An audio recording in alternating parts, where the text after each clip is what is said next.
Good morning, dragon fruit growers. This is Paul, and today I'm going to do an update on some of Paul Thomson's hard-to-find varieties. So I've had these a few months now. This is a pot of G3. Now, Paul Thomson had 3 Guatemalan types, G1, G2, G3. And I've acquired this pot of G3, and it's been a very rapid grower in my experience so far. Look at that. It's doing just great. Getting almost full sun, so it is getting quite a bit of sun, but our summer's been mild so far.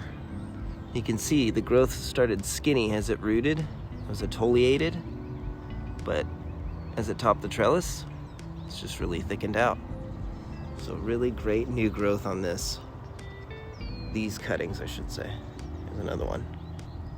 This one had some ant damage on the tip, it looked like, so now it's going 2 directions, so I'm gonna have to train this one to go down. So that's G3 down here. And I'm letting these grow at the base here, so I'll have a few nice cuttings. And this is Paul Thomson's 4S,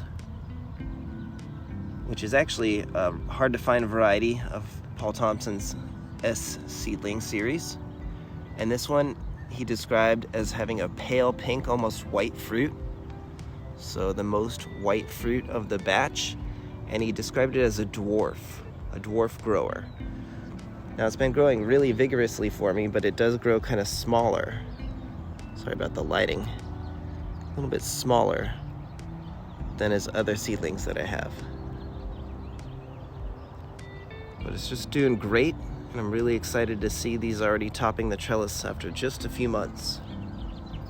So 4S.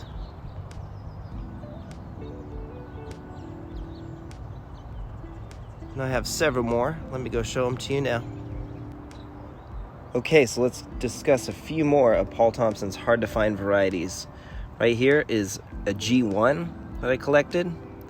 Really small cutting, but it's taking off. It's gonna do fine. So G1. Now I have all 3 of the G series.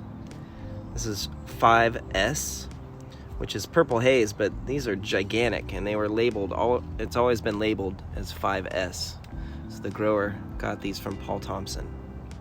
Here's 6S, really hard to find, and they all created a bunch of flower buds, and now look at that, it's growing at the base, which is interesting. So it's the first one to have some growth. These are 7S, so I have a few cuttings of these. And you can see it's been very similar to Sugar Dragon, but a bit more green in my experience. This one is also etoliated as it produced roots, and once it rooted well and it's getting more sunlight, look at that, the growth is spreading out. So even more green at the tip. So just overall more green. That's my observations for 7S thus far. Now here is the parent plant, or one of the parents, Houghton, and this thing keeps making flower buds. That one is starting to turn a little yellow, maybe. See if it's gonna abort. Hopefully it does. I want this to grow. And here's Paul Thomson's number 7.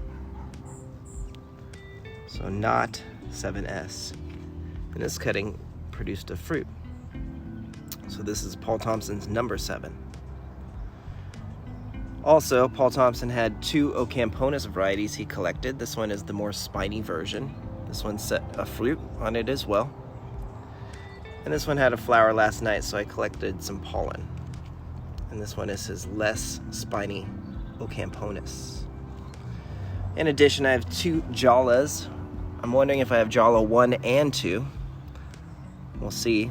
This one keeps producing these flower buds. I've popped off 2 and still producing another one. At least it's starting to root. And of course this one, instead of a branch, what's it producing? Beautiful flower bud, look at that. These are Jala. So I think that's most of Paul Thomson's hard to find varieties I have in the collection. So there you go. Give us a like and a subscribe, we'll keep you updated. Thank you so much for your time, support, and for watching. All right, have a wonderful evening or day. Take care.